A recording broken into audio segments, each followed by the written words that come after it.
Is in the house.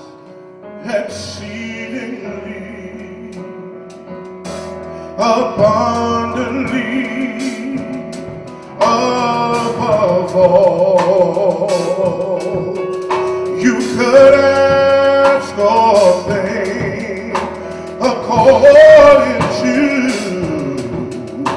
the power that worketh in you.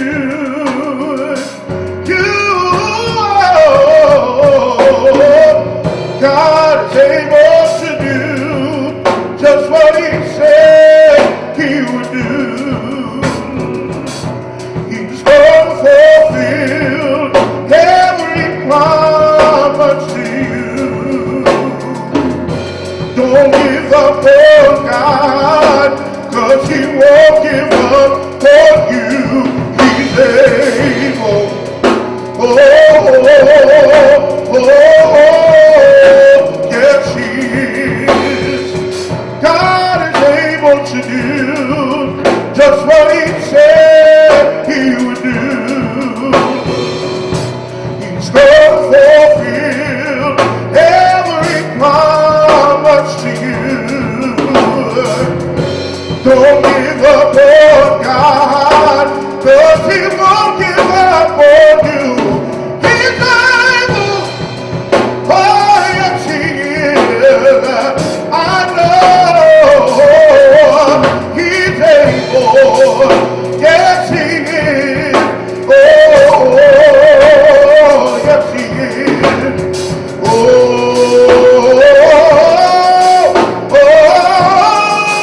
He's able. He's able.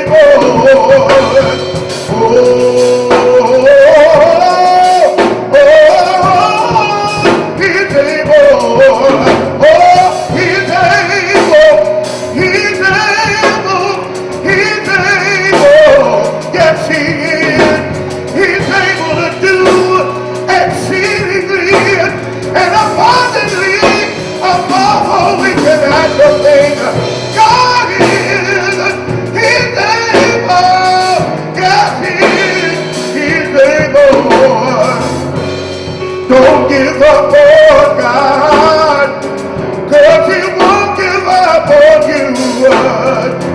Don't you dare give up on God, 'cause He won't give up on you, Lord. Don't give up on God, 'cause He won't give up on you. He's able.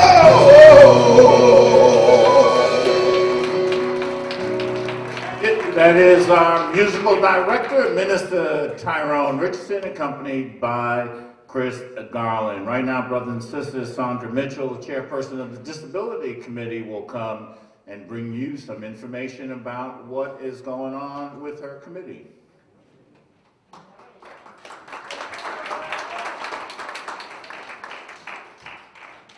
Bless you, Nan Fleming. Thank you, Attorney Harding. Again, my name is Chaplain Sandra Mitchell, and I am the Education Committee Chairperson. Grace and peace be unto you, my Nan family. My name means Sandra, means defender of mankind. What can I do? But as the Education Committee Chair, we want to give you a few words. First, we want to say Happy Mental Health Awareness Month. As mental health advocate and counselor trainer, we at the Education Committee care and sincerely urge you to be vigilant and diligent to mind your health each and every day, daily. I urge you to find quiet time to slow down and relax, clear your mind, and do some deep breathing. Stretch, meditate, pray, and mind your health. Your health is your wealth. Now, I want to talk to you about the Education Committee's mission, goal, and objective, and it is to uplift and assist our local schools in the community by facilitating educational forums and town halls to raise awareness, building lasting partnerships and stakeholders to better serve and uplift the education of our youth. We plan to adopt a school, and in order to develop solid relationships that foster a holistic education experience for our youth, who are our precious leaders of today and our future for tomorrow.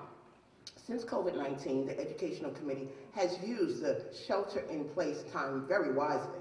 We have gained assistance from the Youth Huddle for technical assistance, Personally, we have purchased iPads, smartphones, and laptops. We've gained assistance on how to download computer social media applications and are becoming savvy in utilizing them. And we do this to stay connected on the virtual highway of communication. Thank you, Youth Huddle, for your concern, teaching, and support. In addition, the Education Committee has been recruiting for new members who have an aptitude and ability and desire to collaborate with the Department of Education, the Executive Borough Superintendents, build strong and productive relationships with city elected officials on all levels to write laws that protect the rights of our youth to be properly educated and prepared to be successful in global communications and economic development, trade, and negotiations. We want to develop working and supportive relationships with community stakeholders and all school staff, especially raising the voices of parents and youth to decolonize the broken educational system. We want to advocate for equity in district, borough, and citywide schools. We want to advocate also to change the curriculum and pedagogy in all schools to be one of healing-centered, focused upon nurturing and supporting young people in their social and emotional development, and creating holistic centers for excellence, and equipping our youth with the tools, knowledge, and wisdom of a fine global education. We also want the schools to be culturally responsive, celebrating the real legacy of all ethnicities of the indigenous people and people of color around the world, replacing the old colonized curriculum with complete factual information and teaching materials written by our authors and our scholars for our up-and-coming authors and scholars. We want sustained funding. No more negotiating every fiscal year for funding that must be standard for every school's individual and specific needs and citywide advocacy. We want to advocate for laws enacting with the city council and electeds to end the systemic cradle-to-prison pipeline by implementing restorative justice best practices to stop the overwhelming numbers of our Black and persons of color from being disproportionately suspended. I encourage, I empower everyone under the sound of my voice to join the National Action Network right here at 106-108 West 145th Street between Malcolm X Boulevard and Adam Clayton Jr. Boulevard. The Education Committee meets via conference call the fourth Saturday of every month at 5:30 p.m. until 6:30 p.m. We shall soon be meeting via Zoom in the near future. See me after the rally for more information and to place your name on our list. Join our upcoming conference call on Saturday, May 22nd at 5:30 or call 877-646-4621 and leave a message for me, Chaplain Mitchell, and I shall return your call. Join the Education Committee and become a positive, productive change agent to make a way for our leaders of today and powerful leaders of the future. We know the African proverb, it takes a village to raise a child. So village, let's come together, educate, and raise our children the right way. I thank you so very much for your listening ear on this morning. Have a blessed, peaceful, and productive day. All right, thank you, Ms. Mitchell. Right now, brothers and sisters, Usmani Diallo, representing our youth huddle here at National Action Network.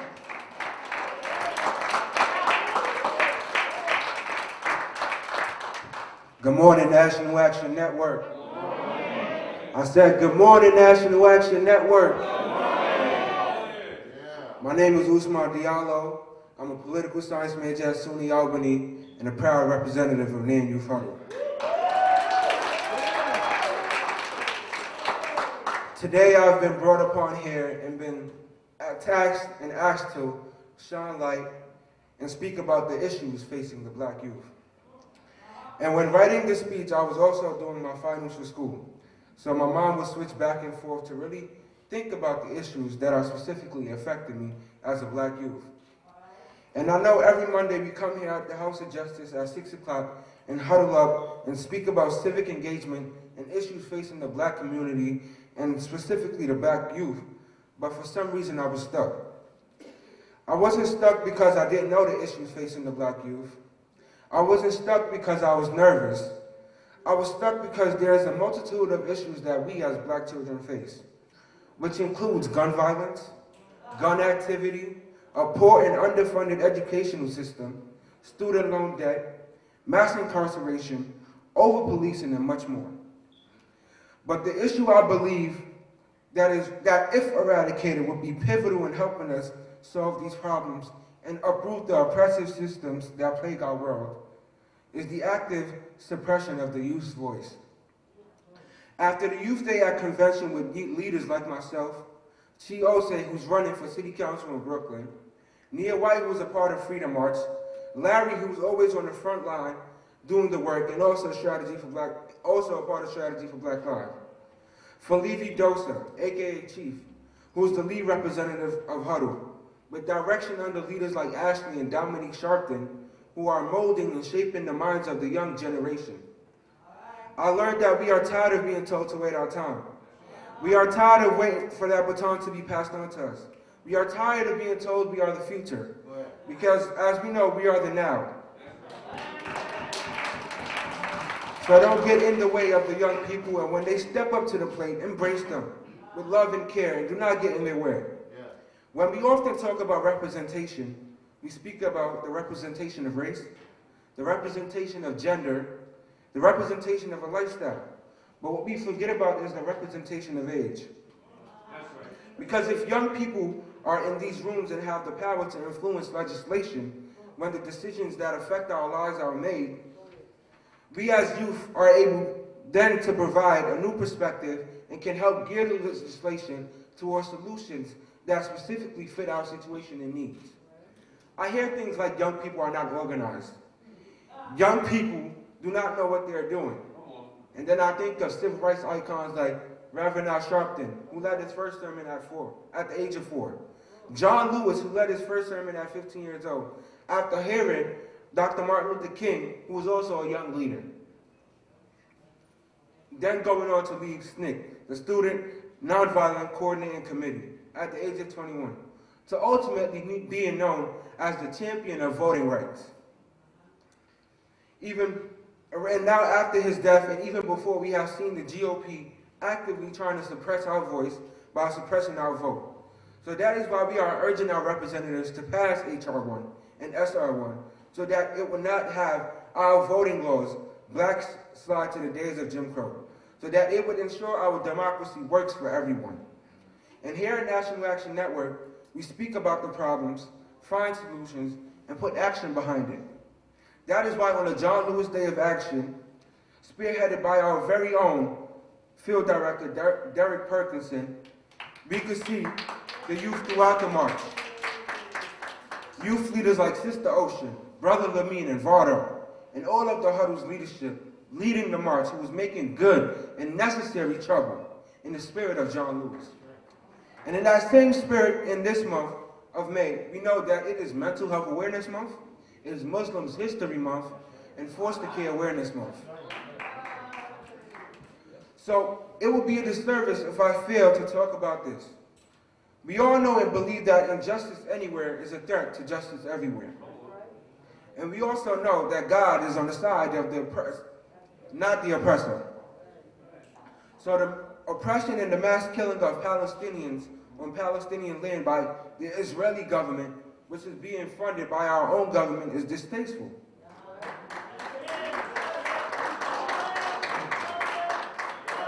And to the people that only bring up the negative acts of resistance that some Palestinians are showing so that they can first defend their lives and then defend their human rights, I urge you to remember the words of Malcolm X.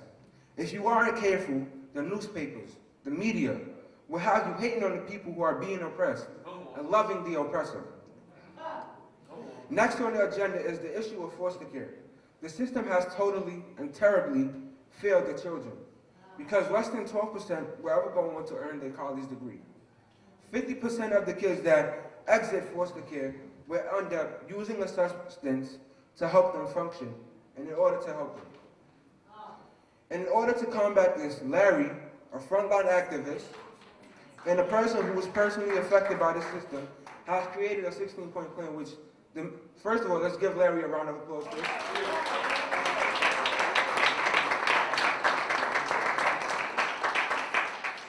That young man over there is a leader.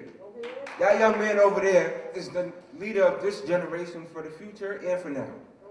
He created a 16-point plan that demands that the next mayors commit to providing funding towards the housing budget to prevent homelessness for youth aging and transitioning out of foster care. He demands that we create a task force board inside the New York City Council and implement the suggestions provided by the task force, which is comprised of the youth, foster alums, community leaders, and experts in child services so we can make the foster care system better. He demands that we have a mandatory 6-week mental health evaluation for foster parents, because we have to know who's watching our kids. We have to know who's training up the young people. There are 13 more, and if you want to know more about this, please speak to the author Larry, and watch out for Nan Youth Huddle rollout of Foster Care Awareness Month on Instagram, Facebook, and also we are here every Monday at 6. So the rollout is that on May 17th, we will be flooding social media with graphics and informational pieces about foster care. On May 23rd, and on May 21st and the 28th, we will have a presser and a rally. And also, this month of May, this is the month away that we just unpacked. And June is right around the corner. And as we know, June is Gun Violence Awareness Month. And we know the pain that these guns have inflicted on our communities. For example, if it wasn't for these guns, we wouldn't have lost young people like Brandon Hendricks. We wouldn't have lost people like DeVal Garner. And so much more to the senseless violence and killings that goes on in our communities. So also keep your eyes open to Nan Youth Huddle and other organizations being in the streets. No justice? No peace. No justice? No peace. No justice? No peace. Thank you very much for having me here.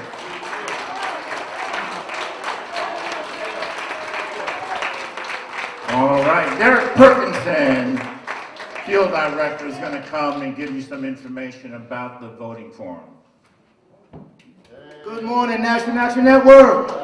Happy Saturday. On behalf of Reverend Dr. Al Sharpton, the National Action Network, and NAN Youth Huddle, we are glad to present NAN Candidates Forum Series, where we will engage candidates running for elected office to share with our NAN community why we should give them our vote. Voting and protecting voting rights are the foundation of what we do here at the National Action Network. So we hope you all could come out, hear the candidates, and ask a question or two. Our candidate series will be here at the House of Justice. Every series will be from 6 p.m. to 8 p.m. The first kickoff will be closely contested Manhattan Borough President Candidates Forum on Monday, May 24th. We have here in person, also on our live stream on our website, www.nationalactionnetwork.net, and our live stream on Facebook. Tuesday, May 25th at 6 p.m. here at the House of Justice presents NAN's New York City Mayor's Forum. All 8 of the top candidates are confirmed. This forum will be moderated by Reverend Dr. Al Sharpton in person. Give it up.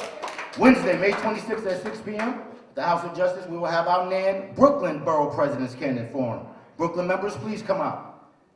Thursday, May 27th, here, 6 p.m., House of Justice, NAN presents the Queens Borough President Candidates Forum. Friday, May 28th, we present to you the Bronx Borough Candidates Forum. Saturday Action Rally here, 9 to 11. MSNBC, 5 to 6 on Saturday and Sunday. And we're here Monday, Memorial Day, May 31st, for the citywide race for New York City Comptroller Candidates Forum. And we close out our Candidates Forum series Tuesday, June 1st, with our NAN Manhattan DA Candidates Forum. All forums are here at the House of Justice from 6 to 8, in person, online. If you need to speak to someone regarding a crisis also, we are here every Saturday 11 to 1, or you can call 1-877-626-4651. No justice? No peace.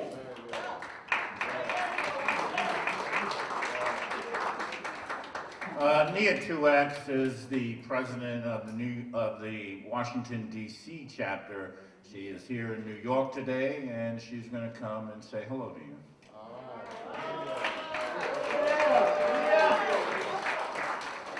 Giving all praises to Allah God, I say thank you to Him and greetings to all my Christian brothers and sisters and other nationalities and other religious orders. It's all good. Peace and love to everyone. Briefly, we came this morning because I didn't come by myself. We came with a few of the members from the greater DC chapter of National Action Network. Please raise your hands and be acknowledged.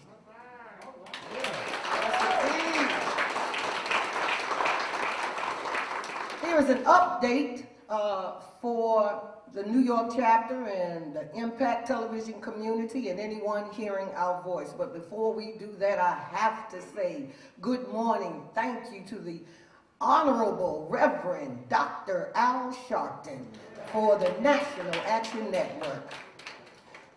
In D.C., our update on June 5th, we're going to have our very first social health fun affair. Because we're fighting racism, white supremacy. We're fighting in the civil rights movement, but that's not good enough. We have to win.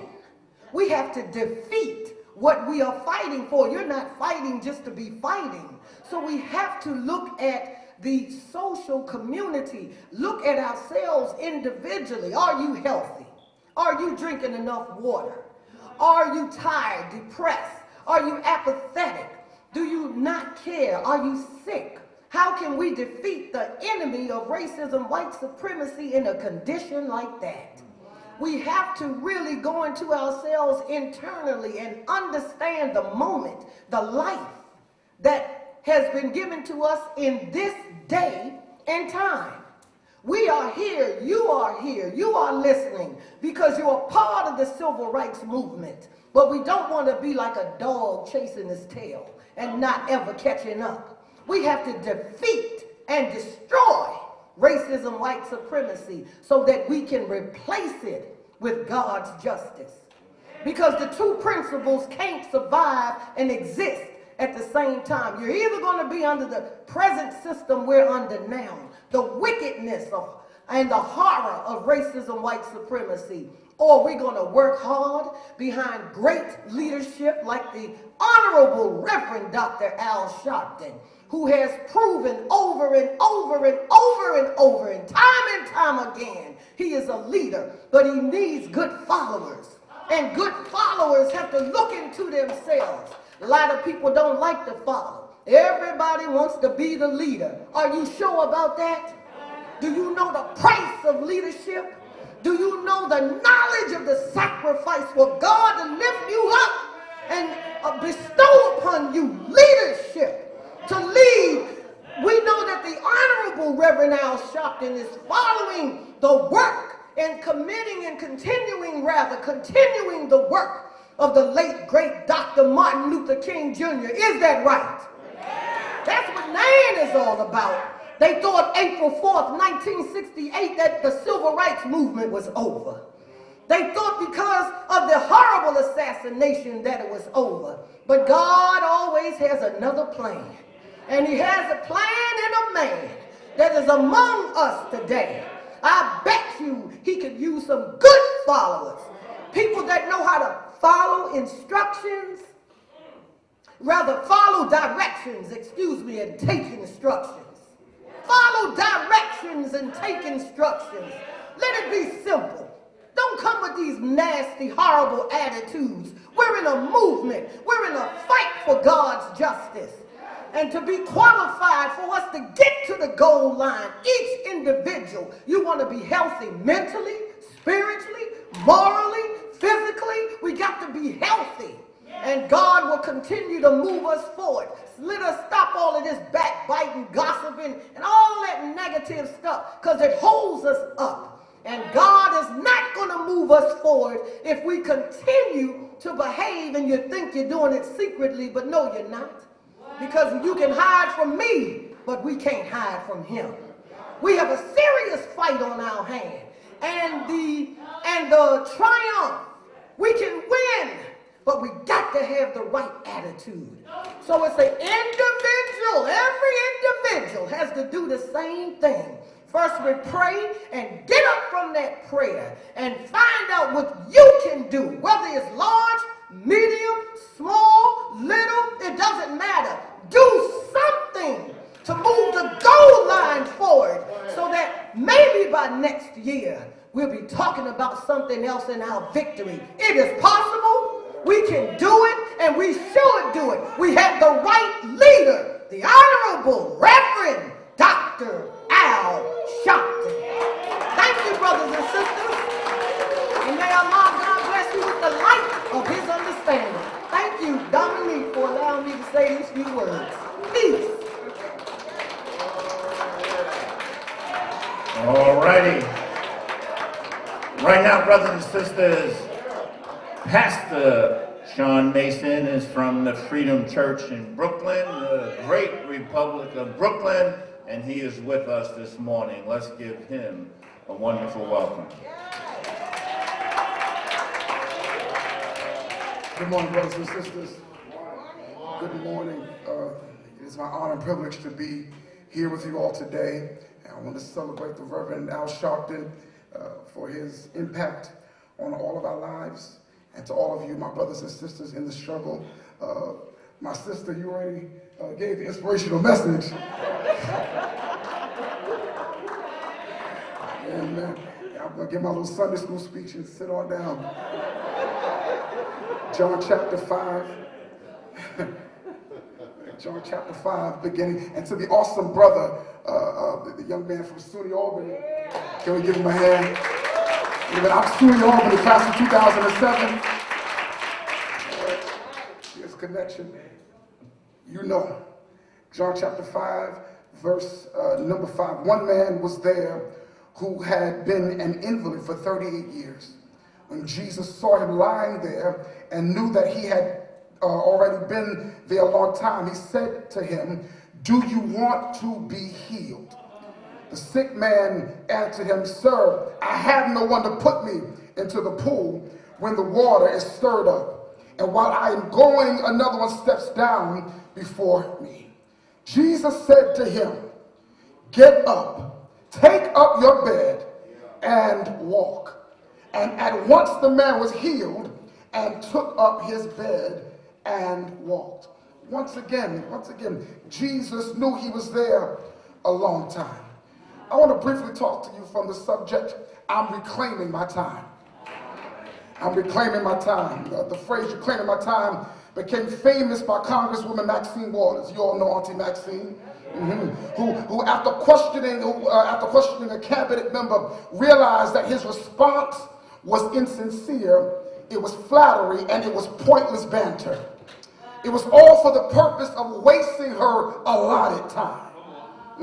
As she went on, she repeated over and over, reclaiming my time. Reclaiming my time. She understood the value of her time and energy.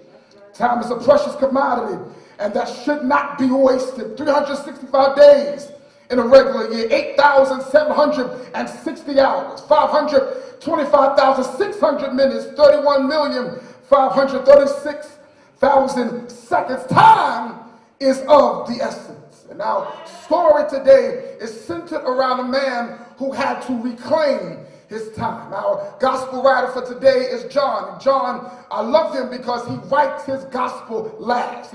He takes time to ponder what he saw with Jesus. And the Bible says that he centers around a man that was by the pool of Bethesda. Bethesda is very interesting because that's where they washed the sheep before sacrifice. And so now John tells us that there was a feast of the Jews. We are not certain about what feast it was, but we knew it happened. Somebody say it happened.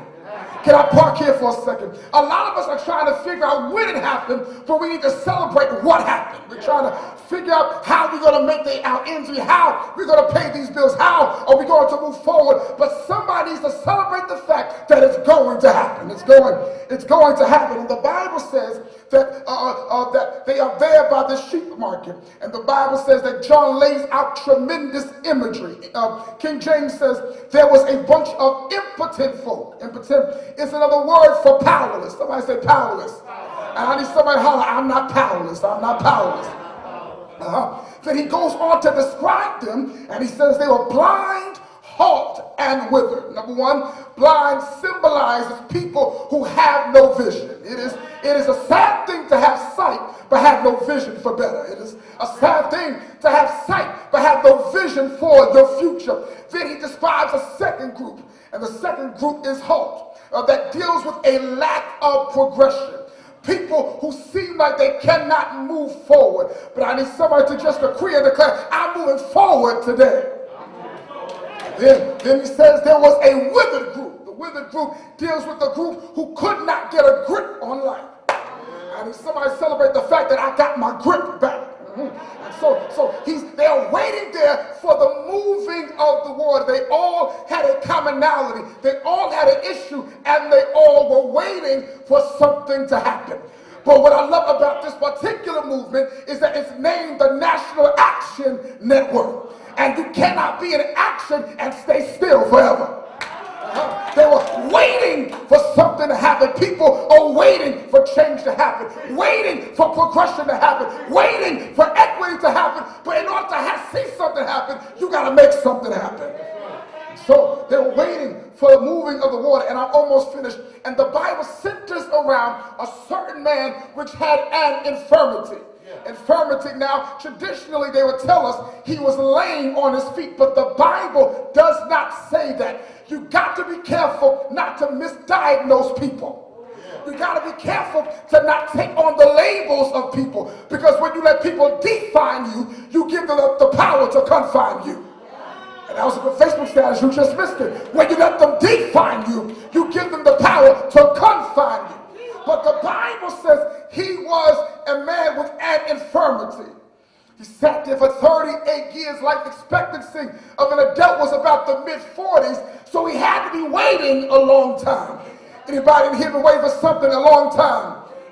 And the Bible says that Jesus sees him and he interrupts his normal. A lot of us are comfortable with dysfunction. We are comfortable with being sick. We are comfortable with dysfunctional relationships. But Jesus interrupts his normal and he asks him a question.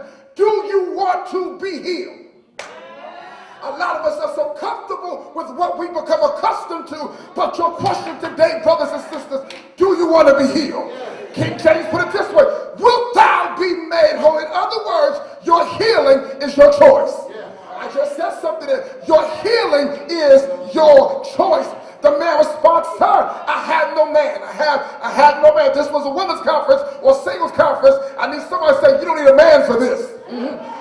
You're trying to figure out how you're going to make it happen. You're trying to find the plug. But God says, I want to make you the plug. In other words, you are the agent for your own change. He says, wilt thou be made whole? Many of us are looking for a hand out, but we really need a hand up. Jesus says, arise, take up your bed and walk. I gotta park here for a second, and I'm going to my seat. When he says arise, he says get up from where you are. Change your perspective, because when you change where you see, you change how you see. And when you change how you see, you change what you see. He says take up your bed. In other words, pick up your excuses. Carry the thing that's been carrying you. Then he says walk. In other words, start moving. But the Greek tense that they use is a continual movement. We're not just marking time, but I'm moving to another place. So I came on here to say, brothers and sisters, I'm reclaiming my time, and I refuse to stay stuck. Go in peace and in the favor of the Lord. We thank you, Pastor Sean Mason, Freedom Church in Brooklyn. Right now, the Change Ensemble. Ooh, hey, Jesus is so real. Hey, the Lord is real. I can feel it down in my soul. Jesus is real. Hey, let me tell you how I know. Let me tell you how I know. Sometimes when I'm feeling down, no one around. Jesus is a friend that I am born.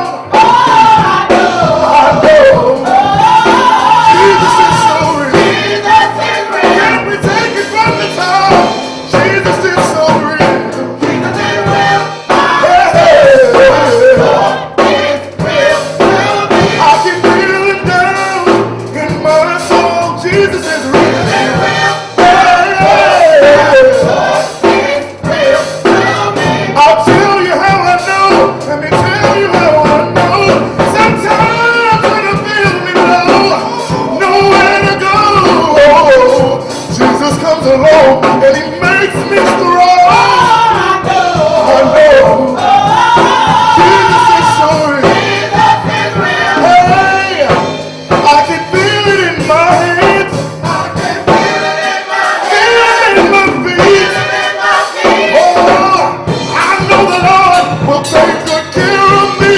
I know Jesus is so real. Hey, I can feel it in my heart. Feel it in my soul. Hey, I can feel him from the crown of my head to my toes. I know Jesus is so real. Can y'all repeat after me? Listen. He's real. He's real. He's real. Oh yes, he's real. I know he's real. I know he's real. I know he's real. Oh yes, he's real. Say yes. Say yes. Say yes. I know. I know. Oh, I know. I can feel him in my heart. I can feel him in my soul. Hey, Jesus is so real. Hey. The Change Ensemble, brothers and sisters, right now, I want you to get on your feet. If you're at home, put your hands together for the president and founder of the National Action Network, the Reverend Dr. Al Sharpton.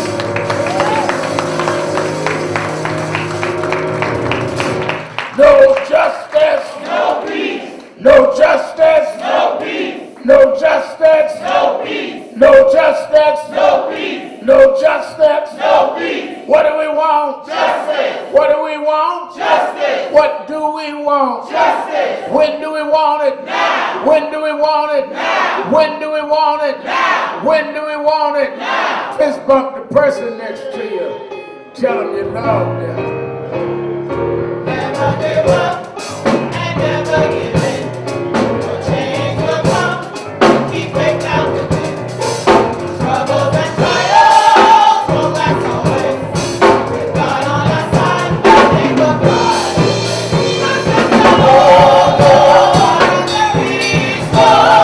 A better day is coming. Change will come. Change will come. Change will come. Starting with you. Starting with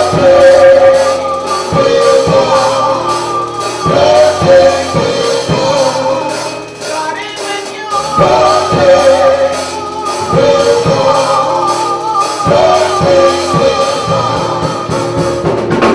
Never give up and never give in.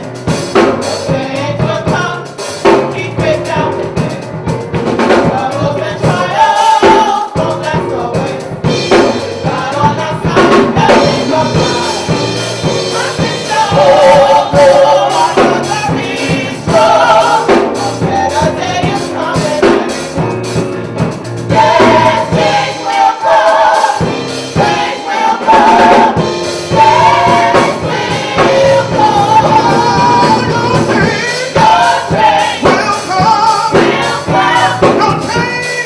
change is gonna come. Your change will come. Your change is gonna come.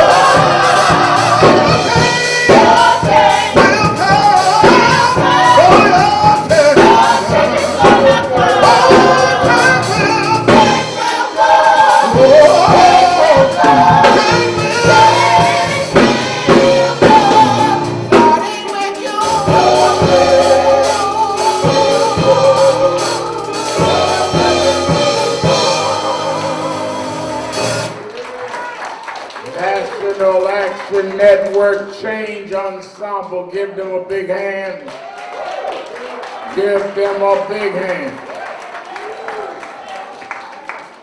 Certainly we're happy to be with you another Saturday morning for the Saturday Action Rally. For you that are here live at the House of Justice, 145th Street and Malcolm X Boulevard in the village of Harlem. And for you that are watching on Facebook Live and Impact Television, will be joining us shortly, and you that are listening live on 1190 WLIB AM in New York. We're happy to be with you another Saturday morning to give our report on where the action is. Give a hand to our presider, Attorney Michael Hardy. And of course, our musical director, Minister Tyrone Richardson, aided by Brother Garland. Get a drummer song this morning. Lot to cover. Let me say that we are grateful for the message from Pastor Sean Mason. Give him a hand. Many of us need to hear that message. I often talk about that because many of us, like the man laying by the pool of Bethesda, we are only one decision away from being healed. And that is a message that we need to hear. Pastor Mason is also Pastor Stephen Marshall, who came out this organization. And of course, we welcome our other inspirational speaker this morning, Reverend Nia T.X. Reverend Nia 2X, our head of our Washington, D.C. chapter. She fired us up this morning. We're glad. She wrote me a note about a month or two ago at the convention, and said to me, "Do you have a problem with me calling you honorable?" I said, "Well, if you think I'm honorable, that's up to you." So she wore that honorable out.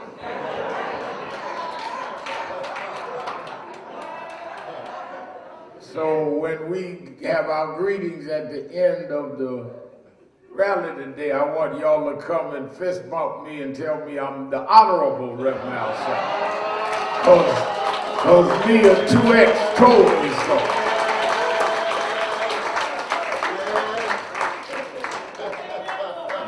Nia told me and I believe it. All right. Now, I also want to say that we are glad that we heard from our Youth Huddle spokesman. Give Brother Diallo a big hand. One of the things that I think the magic of Youth Huddle that Ashley and some of the young people started, Dominique, is that they are organizing youth. The reason I say that is there is a misnomer. I want y'all to get this real clear. There is a misnomer that you are a youth leader if you're not leading anybody. What makes you a youth leader is if there's some youth following you. Folk be talking about let the young folk in the room. Yeah, if they are speaking for young folk. Just let you in the room because you young. And everybody else in the room is leading somebody, but you is tokenism. You got to be able to prove you are speaking for more than yourself, or you don't belong in the room. And what they do on Monday nights is bring in young people and build up their ranks so when they speak, they are speaking for young people. I get tired of all these folk out here calling themselves leader and ain't nobody following them. The operative word of leader is follow. If you call a march and nobody came and you go down the block, you having a walk. You're not having a march.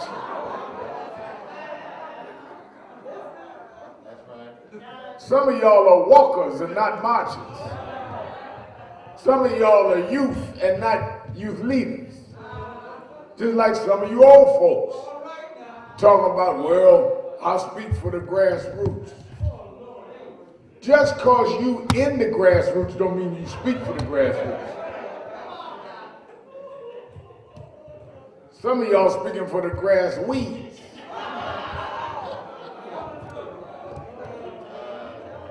There's a hashtag, difference between grass weeds and grass roots. Grass weeds don't grow nothing. Grass roots grow something. Ain't nothing more grass roots than our folk on the ground. You know, a lot of our ministers get intimidated with that. Well, I'm not with you in the church. I'm grassroots. Ain't nothing more grassroots than a storefront church. You cannot let people use language to misguide you. So I want to give Brother Diallo and all of them that are becoming and have become and are legitimate youth leaders.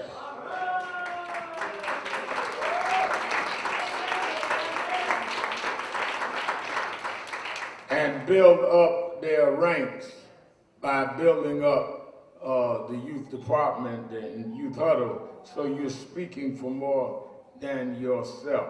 Let me reiterate, our field director, Derek Perkison, said we're starting a series of forums here around the mayoral election. And one of the things that is important is that we come out and hear each candidate specifically address our issues.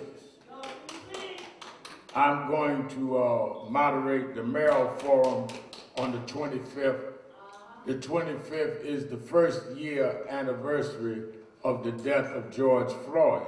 And I think there's no more appropriate date than to have the mayoral candidates address the issue of policing and gun violence than on the anniversary of George Floyd. They will be here.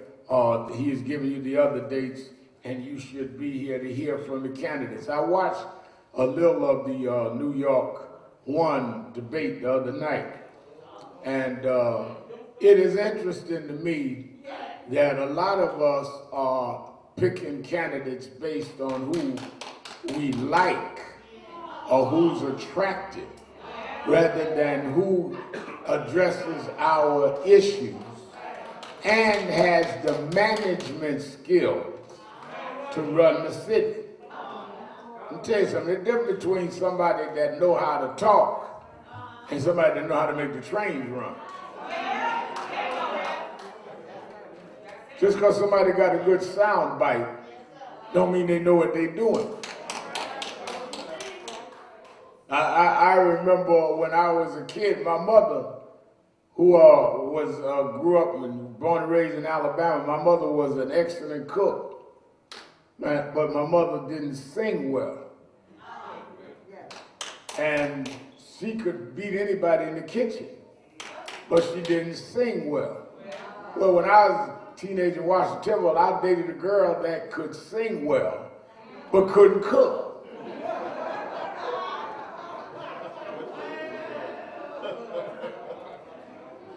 She could tear the church up singing, but couldn't boil water with the flame on.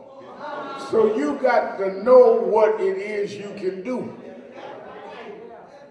We need someone that is going to be the next mayor that knows how to manage a city that for the last 14 months has been shut down.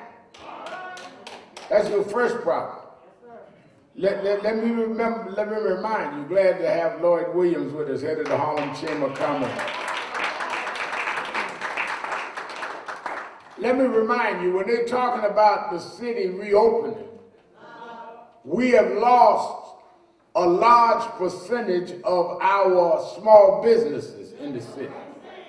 By losing those businesses, their jobs lost. We have lost a year of schools being open in person. So that means that young people, young students that were already behind are further behind because many of them live in broadband deserts and couldn't go online.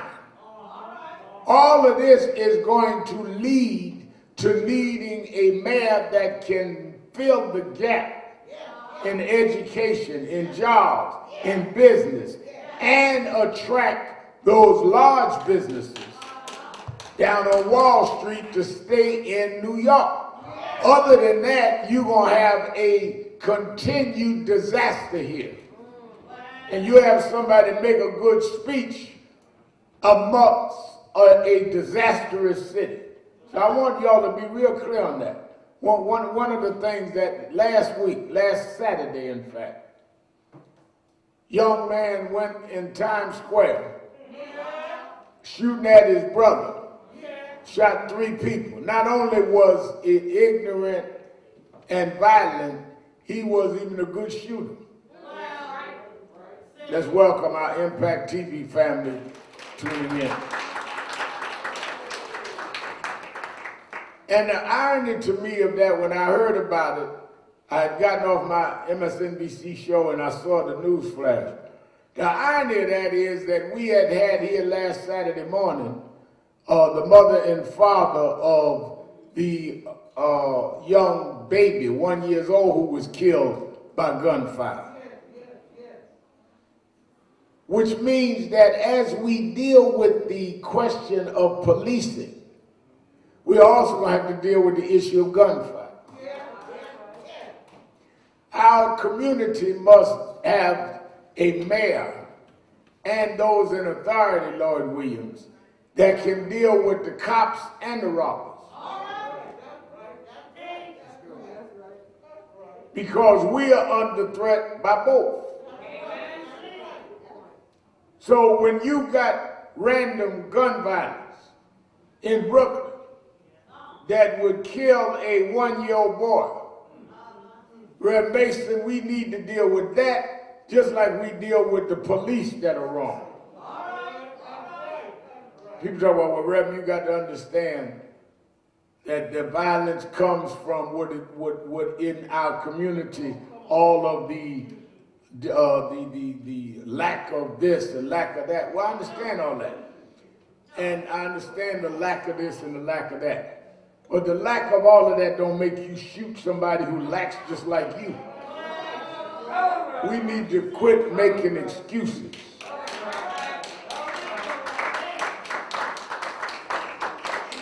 If you're in a community and suffering from discriminatory behavior, then why are you shooting other people that are suffering the same discrimination? That needs to be dealt with.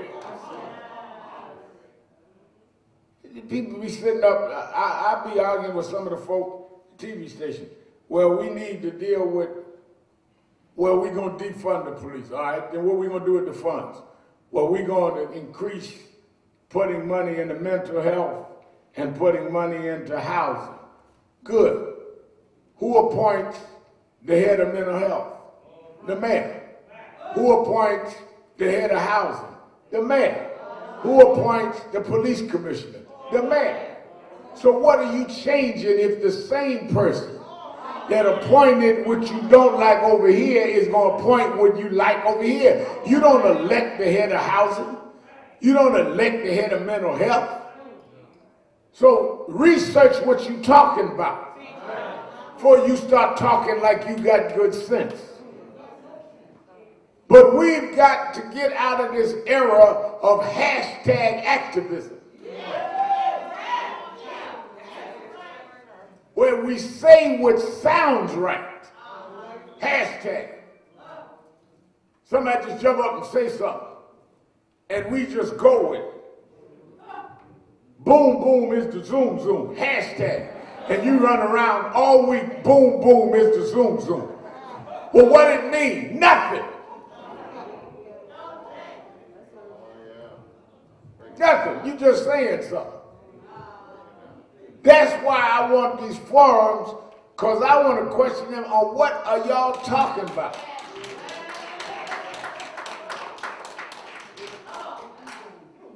If you don't think things out, you will end up supporting things that are not in your interest.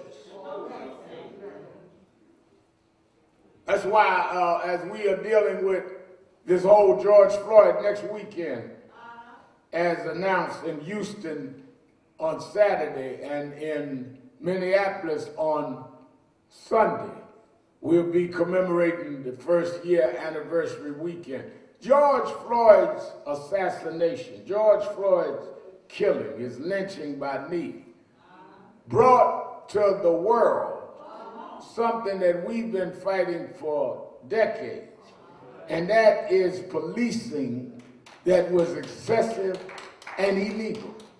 When you heard Dawn Jones talking this morning about Alberta Sproul, she was killed with a police no-knock invasion. Nobody heard about that case. We fought that case, that was 20-some years ago. Before 18 to be exact. Before Breonna Taylor. That happened right here in Harlem. 143rd Street. Bloomberg had just come in office 18 years ago. Some of us have been fighting this a long time.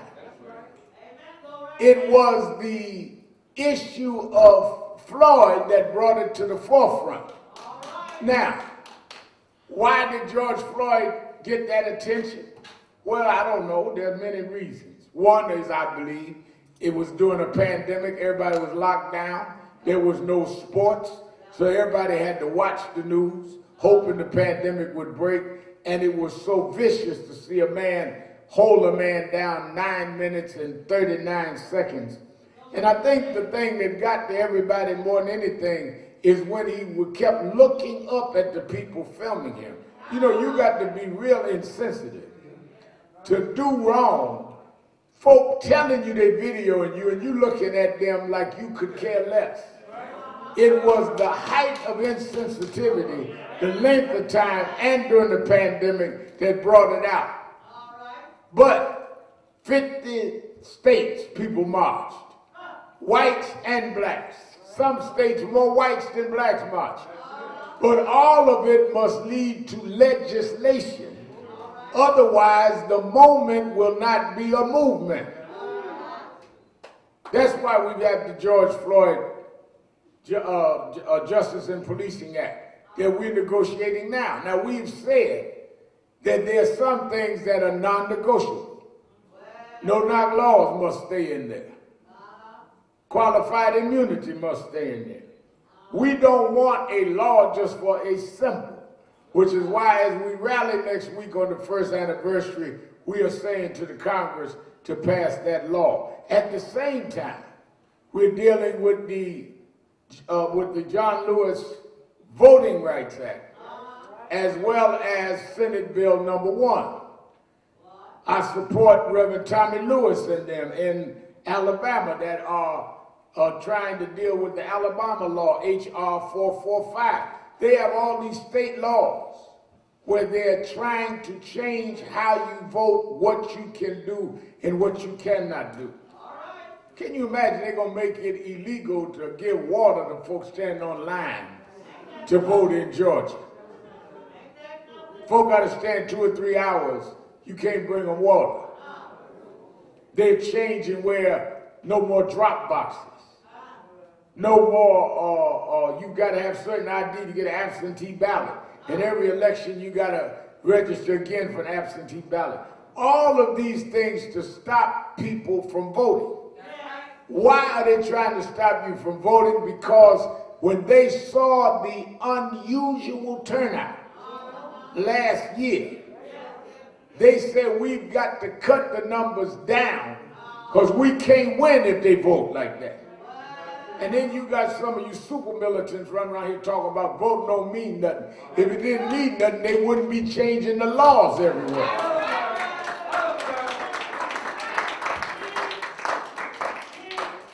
People do not try to stop what don't mean anything.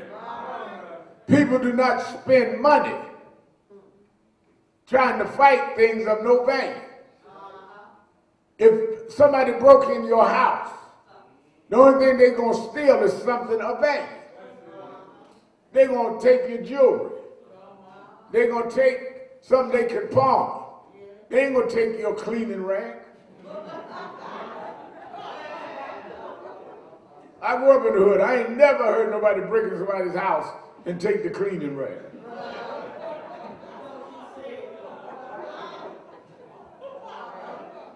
You come home, somebody done broke in your house, you can be assured before you get inside, your dirty rag is still by the tub. So people are only taking the vote because the vote means something. So we must be, as we are active, we must also be insightful as to what stuff means. I was reviewing that there is the governor of Oklahoma this week. I want our folks watching in Oklahoma to understand we're supporting this fight against it. Governor of Oklahoma issued an order this week, signed a bill prohibiting critical race theory. State of Ohio, Oklahoma, outlawing, signed a bill, passed the Oklahoma State Legislature. Critical race theory can't be taught.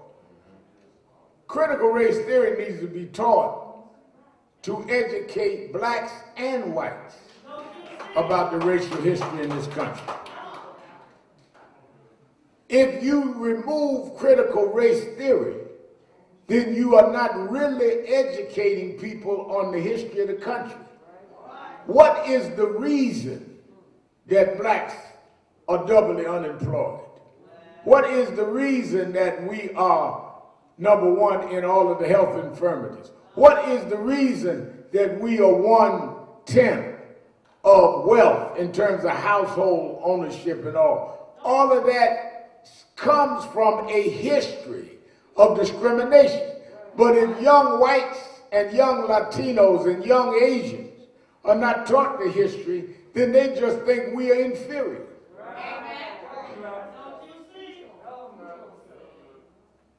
They got the Kentucky Derby the other week. If you started the Kentucky Derby and you gave one horse a 30-yard advantage and said the winner is who gets to the finish line first, it is not a fair race if one of the horses was given an advantage.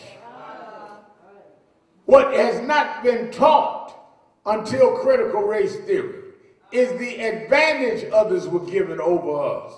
Yet we were expected to get to the same finish line at the same time. So that is one of the things we're dealing with in Oklahoma that's going nationwide. That's why I was telling some of my friends last night, some that visiting us today from ITG, that's why NAN has taken this position against them banning menthol cigarettes. Not that we endorse cigarette smoking, we have a cessation program. But how are you going to ban what blacks smoke and not ban what white folks smoke? I mean, think about that.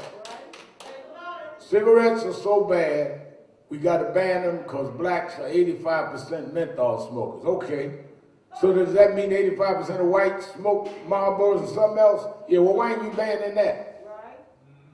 Well, maybe because the Marlboro man smokes and is Donald Trump man, so you don't want to mess with them, you're going to mess with us. So let me get this right. We too stupid to take care of our health. So you got to make it a law. But whites are responsible enough to know how much to smoke. And at the same time, you want to decriminalize marijuana. So let me get this right. Junior can smoke a joint, but grandma can't smoke a Newports. And you call that progressive. Somebody as young as Brother Diallo can go out and get a blunt. Some of y'all know what a blunt is. Somebody yell, come on now, that's marijuana.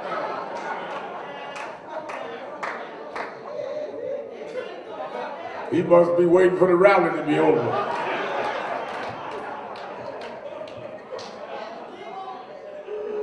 I said, Blunt, he woke up and said, come on now.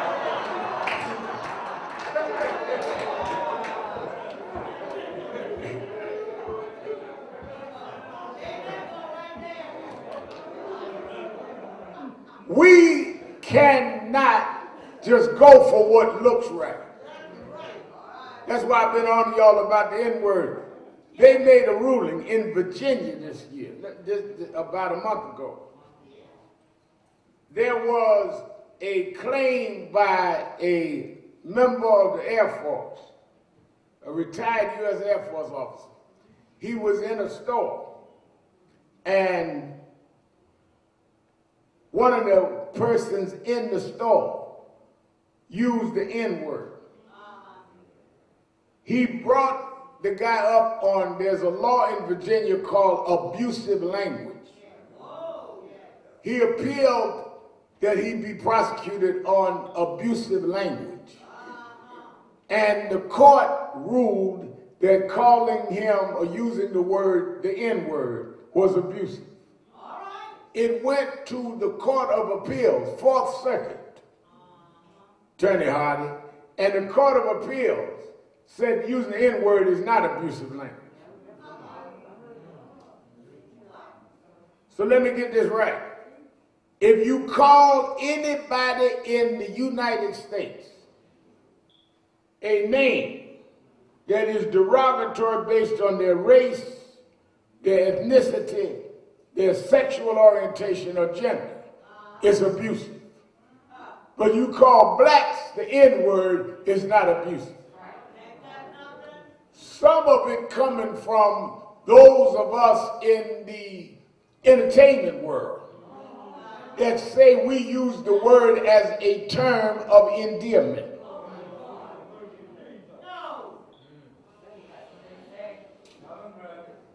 They got two things. They say it's a term of endearment, and other rationale is that we take the power out of the word. Well, the result is now you got the courts saying that it's all right to call us the N-word. First of all, the word was created as a demeaning, degrading word against us, like other races have derogatory words against them. So why are you going to take something that was created to offend you and make it endearing to you? And why is it our job to take the power out of a word that was created to make us powerless? I tell y'all, I'll repeat it this morning. When I came out against the N-word several years ago, some of my friends, I remember we had a big thing on Oprah's show when she had the daytime show. We're debating on the N-word. Well, man, we respect what you do, but we want to say we oppose you. We got the right to say the N-word in our lyrics. I said, you got the right, but it don't make it right. One of them said, well, we got freedom of speech. I said, no, you don't. What do you mean we don't have freedom of speech? You cannot go in a studio and use the derogatory term for Irish, for Jews, for Italians, for gays, or women. You only have the freedom of speech to call us the N-word. You can't be that stupid. It's all right to call yourself a name, but you can't go call nobody else a name. And I remember we got on TV, one of them just had a fit on me. Had a Sister Nia 2X had a Negro fit, just nigga. Yeah. Boy, I debated it, the more he called the nigga word. About a year later, Attorney Hardy will tell you, he got in trouble, got busted for something. Called me.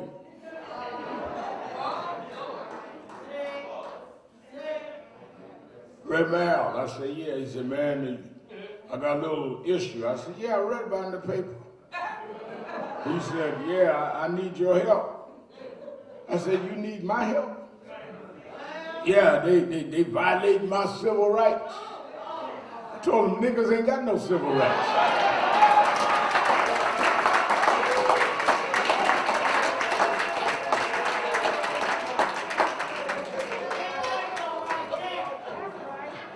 I heard Sean Mason say this morning, how you define yourself is how you confine yourself. Be careful what you call yourself, because you have then measured how people ought to deal with yourself. That's why the Bible said, "Let the weak say I'm strong." Some of y'all mess yourself up by how you define yourself. Wake up in the morning and already define yourself as having a bad day. I mean, some folks wake up in the morning, just reach over and get the cell phone before they get out of the bed. Call their friend, "How you doing?" "Well, my hip is hurting." "Yeah, you know, I'm having trouble with my arm." Y'all done both made yourself sick before you even got out the bed. I mean, get up, wash up, look up before you start diagnosing yourself. When your leg hurt is you slept on the wrong leg. Then some of you wake up with a bad attitude, mad at everybody, because you done dreamed something that you don't even remember what you dreamed. Just mad at the pillow. You must discipline your thinking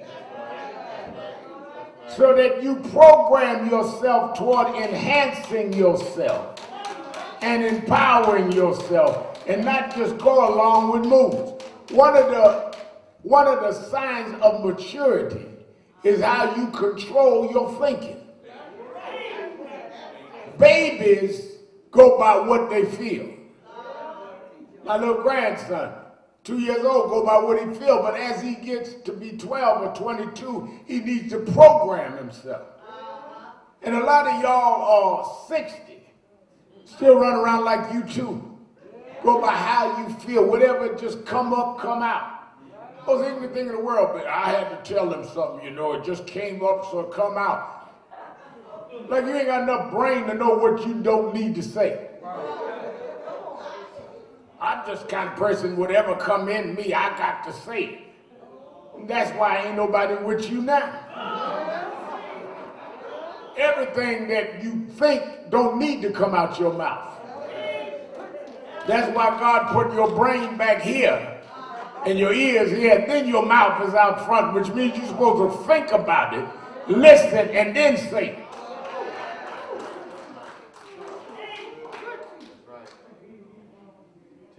We make the wrong things appear right because it sounds right.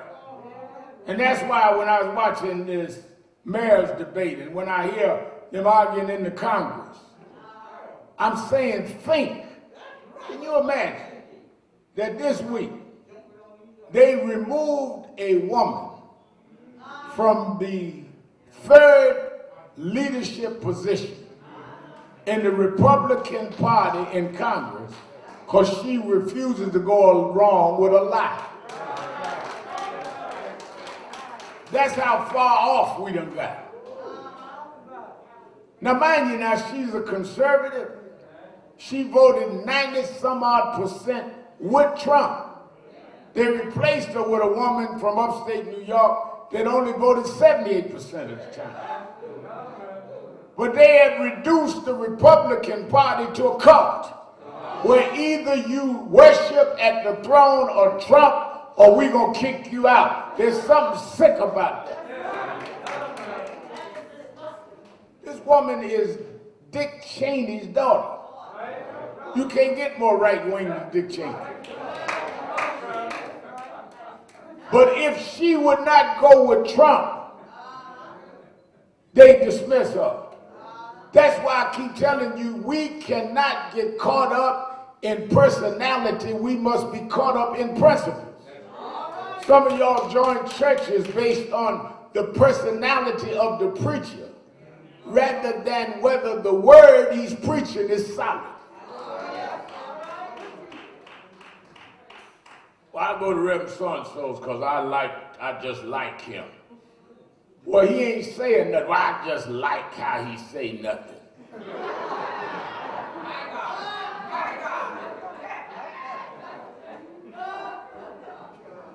So it ain't about the doctrine.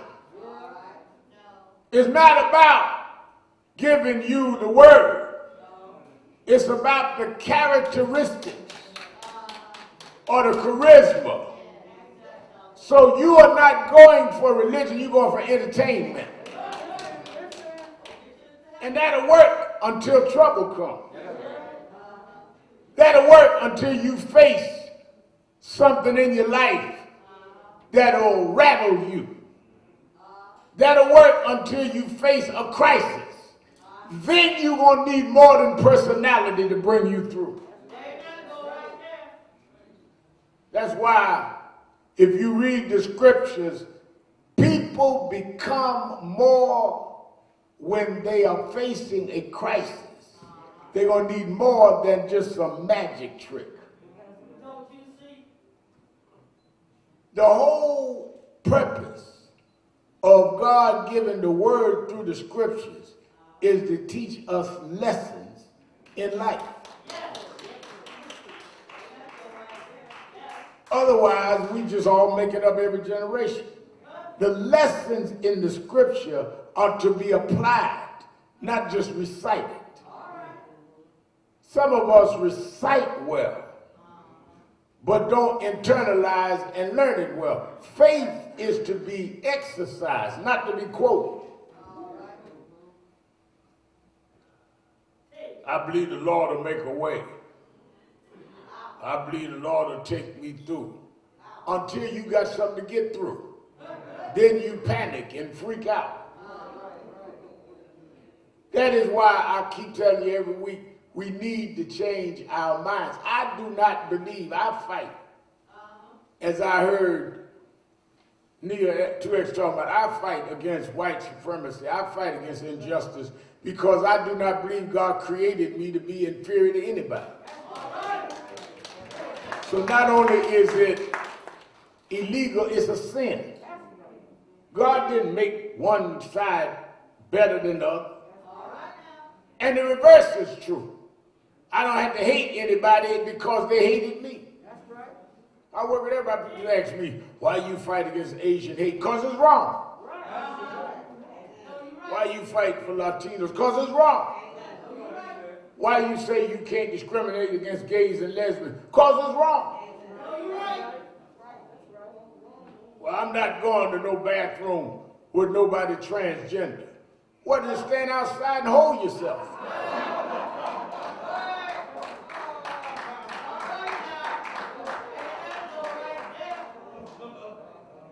I ain't worried. First of all, I don't take a poll when I'm in the bathroom or who in the bathroom with me. I mean, y'all just getting all this ignorance. I don't want nobody in the bathroom with me transgender. I'm at the airport or I'm at a public place. Like you gonna go in there and everybody stall and find out who they are. For all you know, you already done been in the bathroom with somebody transgender. And while we discussing it, I ain't too sure what you are. I mean, that's how ignorant it is. How do you know who you in the stall next to? Take care of your business and go on about your other business. But we get tricked into these cultural wars to distract us from what we really ought to be dealing with. And that is equal protection under the law and equal opportunity for everybody, and let people live their lives.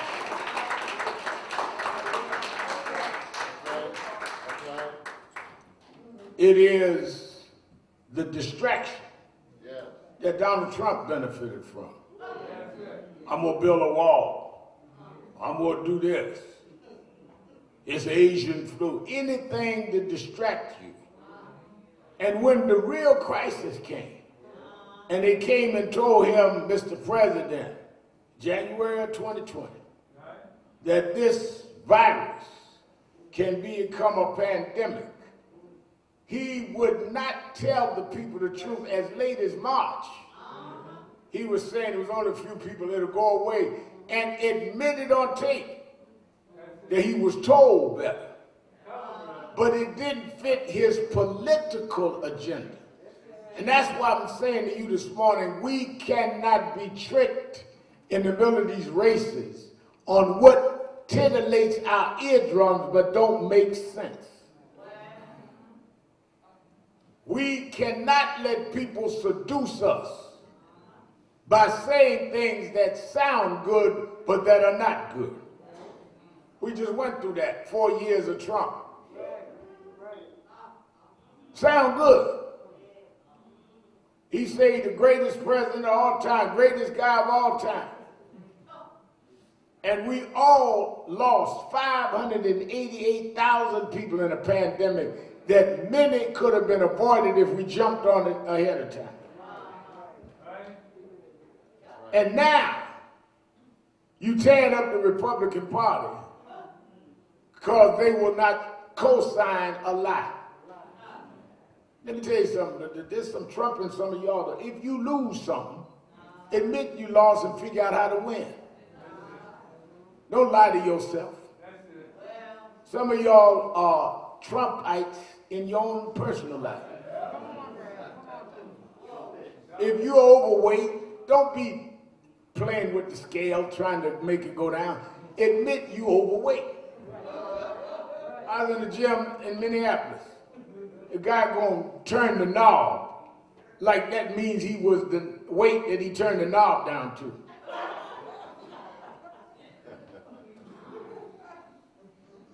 Face your wins and your losses. It's no disgrace in losing. It's how you deal with losing in life. And if you can handle losing, then you can win. But you'll never be a winner until you learn how to lose. We are in battle in this country to change this country for the better. Why? Because we are in the country, and if the country is going to be better, it will better us. Well, Rev Al, I don't think things have changed. Yeah, they have.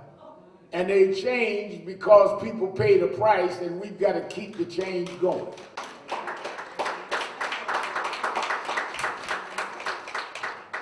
I told you I was in Dothan, Alabama a week ago yesterday, Friday before last. And when I rode around my mother's hometown and thought about she could not vote in her hometown until she was 39. Thought about how she could not check in a hotel. Thought about how they had the white and the colored water fountain, and they had to drink out the colored water fountain. Thought about they couldn't go to the Woolworths 5 and 10 store and order a cup of coffee. Yet they fought until not only could she vote, her son could run for president. And her son could work with the first black president and stay in any hotel you want and drink coffee wherever you want. Things change when you change your mind and get up and make things change. Women couldn't vote till the 1920s. When they started this country and said that all men are created equal, they were talking about white males, not even with females, and landowners. But because people didn't accept it, they changed things. Well, if they could change things and not have all of the things that are available to us, then there's nothing holding us back but our minds are in the wrong place. Do you realize that Martin Luther King and Fannie Lou Hamer and those in the civil rights movement in the 60s got a Voting Rights Act and a Civil Rights Act and organized millions of people around this country and didn't have the internet, Facebook, Twitter, nothing. They got memograph sheets and they got telephones that you had to use the rotary to dial. Hardy still got one if you don't know what they look like. Yet they organized. You got all the technology in the world and can't get 10 folk on your block together. Got 2 cell phones, Facebook, Instagram, TikTok, all of that talking about nothing. Fought to get on television. And now that you're there, showing the worst in character. You imagine how we fought to get a Flip Wilson and a Diane Carroll on TV. And now you got the right.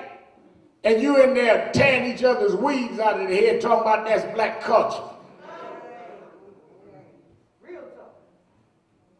Sex exploitation. Because your mind has not caught up with where you are. And you're seduced by where the crowd is going. But let me tell you this, and I'll let you go. If you want to be what you should be, you got to get out the crowd. Your deliverance, your salvation is when you're strong enough to break out the crowd. Because the crowd is usually the ones that are going the easy and wrong way. That's why the word says that the road to destruction, there are many followers.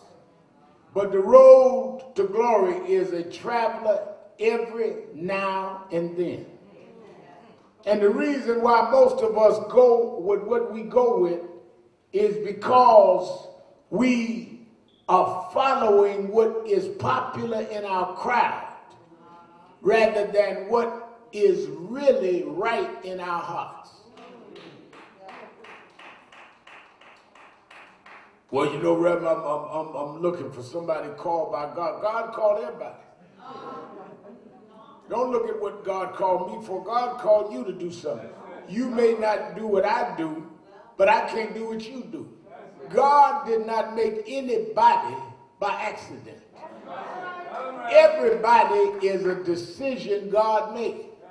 And the key to life is to figure out why God made you. What are you doing here? And many of us are here and never even think about why we're here. And therefore you become available to help everybody else fulfill their calling, never even thinking about your calling. What are you here for? Why did God decide to make you? Have you ever thought about the billions of people that never was created? You ain't here just because your parents had sex and got pregnant. They had sex more times than one. You are a divine decision for a divine purpose. Some out front, some behind, but all got a role. But if you let the crowd sway you, you will be swayed against your purpose. That's why I like that scripture. I like what Reverend talked about with the man by the pool of Bethesda, but I also like the scripture to be balance it out gender-wise. There was a woman with an issue of blood. Now, walk through this real carefully, and I'll let you go. The woman had an issue of blood. Is that the Bible? We don't know what the issue was. We don't know if the woman had a sexually transmitted disease. We don't know if the woman had diabetes. We don't know what it was. All we know is it was an issue of blood. And the woman had tried many ways to be healed. And the doctors and the medical experts couldn't heal her. She got in the crowd. Now watch this. They never asked her in the Bible what her background was. Never asked her, did she go to church every Sunday? Never asked her if she studied theology. All we know about her is she had an issue of blood. What am I saying? If you are doing God's work, people don't have to qualify for you to help them. All you need to do is recognize they need the help. We went for the George Floyd case. Case was over. Got the verdict we wanted. They set 10 miles up. They shot a boy. Will you go help? I didn't say where did he go to school. I didn't say what was his grades. I didn't say did he come from a two-parent home. You are called to serve, not to judge. Nobody in the Bible did Jesus interview him before he healed him. Nobody. And the woman got in the crowd, and her faith told her that you may not get an audience with Jesus. You may not get an appointment with Jesus. You may not even get a conversation with Jesus. But if you could just touch the hem of his garment, there's healing in touching the hem of his garments. And she broke through the crowd. I imagine the crowd was annoyed. What is this woman pushing us for? Break through anyhow. They laughed at her. This fool thinks a garment's going to save her. Break through anyhow. They going to laugh at you. Break through anyhow. They going to ridicule you. Break through anyhow. They going to condemn you. Break through anyhow. If you could break through the crowd, the healing is when you break through. Some of y'all miss your healing because you miss your breakthrough. If I can break through, I can be healed. That's the same thing he was talking about, this man laying by the pool of Bethesda, laying there 38 years with the crowd. He read it. I've been laying there 38 years. Nobody helped put me in the water, complaining. Angel come, trouble the water. Nobody helped put me in the water. That's some of y'all today. I ask you what's wrong with you. You blame everybody but you. This one didn't help me, that one didn't help me. I often think about that, Reverend. What do people laying around the pool 38 years talk about? They just confirm each other's infirmity. I mean, what are you laying around talking about 38 years? Other than y'all sitting up having a pity party by the pool. And that's what's wrong with some of y'all. Man, it ain't never gonna be right. Man, they just ain't fair to us. Jesus came by. He didn't say, let me give you the history of how unfair they've been. He said, do you want to be made whole? Well, you know, Jesus, I've been laying there 38 years. Ain't nobody come by and help me. That old preacher, I used to give him the tithes and offering. He didn't come by and see me. Lady in the choir, even was with the Saturday morning ensemble. She didn't come help me. Jesus said, do you want to be made whole? There ain't but one question. Do you want to be healed? Yeah. One question with the woman that broke through the crowd. Touch the hem of his garments. If you want to be better, once you make up your mind and get up and settle for nothing less. The problem with you is you. What's holding you back is you. Can't nobody hold you back if you're determined that you're going forward anyhow.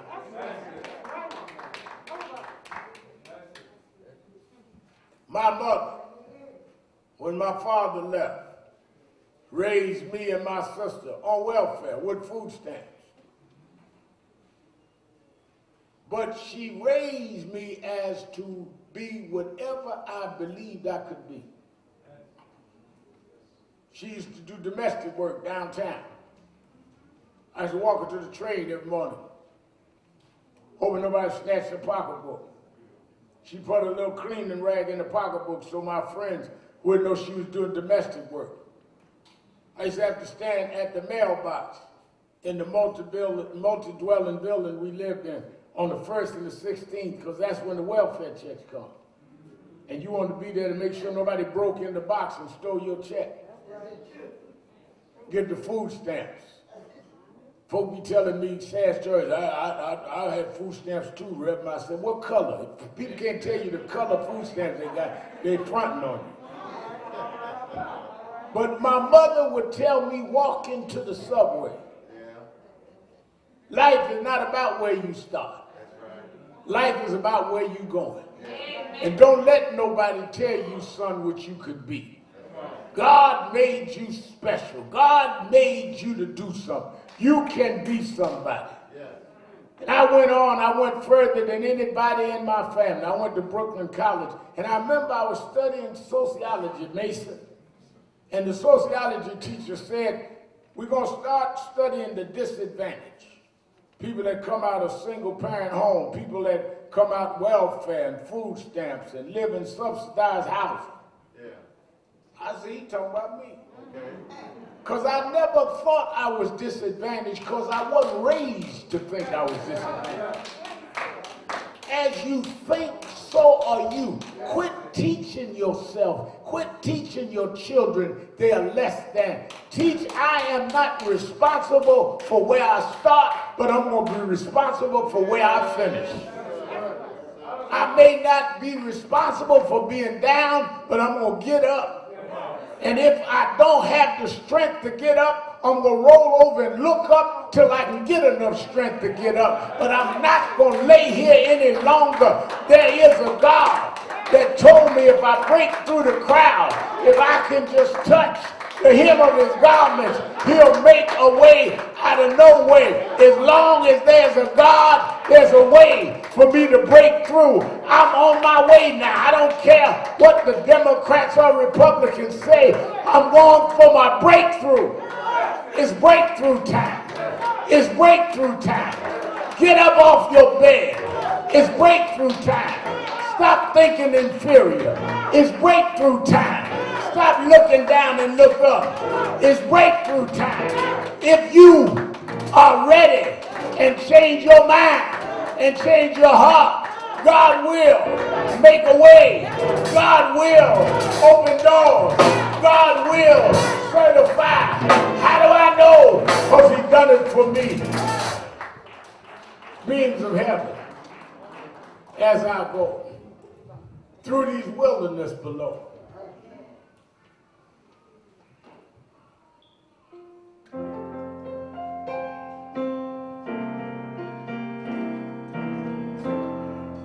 of heaven, far as I go, through the wilderness below, guide my feet in peaceful way. Turn my midnight into day. When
Everybody's singing.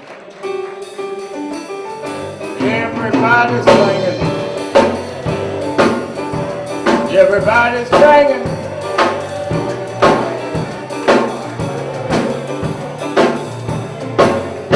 Everybody's singing. Singing like you mean it. Singing like you mean it.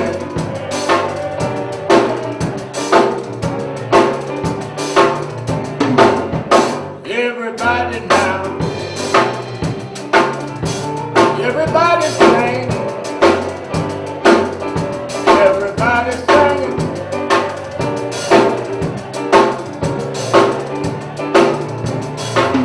I'm open the doors of the movement. There may be someone here this morning that hears us on the radio, watches us on television, but never joined National Action Network. If you're here this morning and not a member, there's not a better day to join than right now. All you have to do is come down to me and we'll sign you up to be part of our organization. Come on, everybody now. Everybody sing. Everybody singing.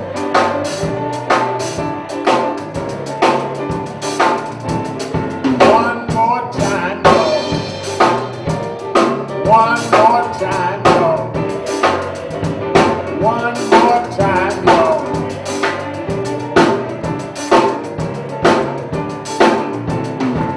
All right.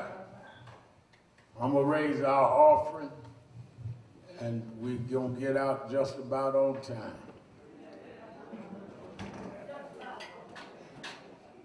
Now, I want you, as Brother Ferguson has announced the forum,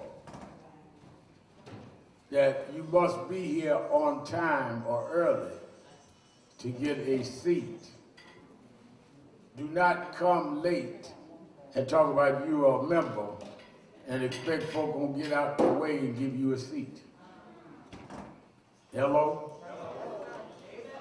So I don't want y'all harassing the security. I'm a member, I've been here since they started. Then you knew since we started, we start on time. If you've been here that long, act like it. Right, right. There ain't no reserved seats for old members. It's be here on time. And we're going to really hear from the candidates. I'm going to question them because we need to hear substance, not hashtags. Substance, not sound bites. All right, I'm going to raise our offering. I'm moving quickly so I can let you go. I say 9 to 11. It's already a little after 11, so let's move quickly.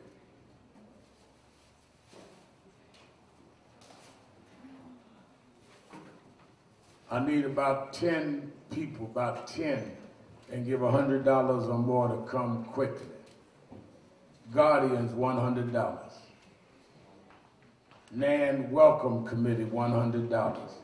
Brother Lloyd Williams, $100.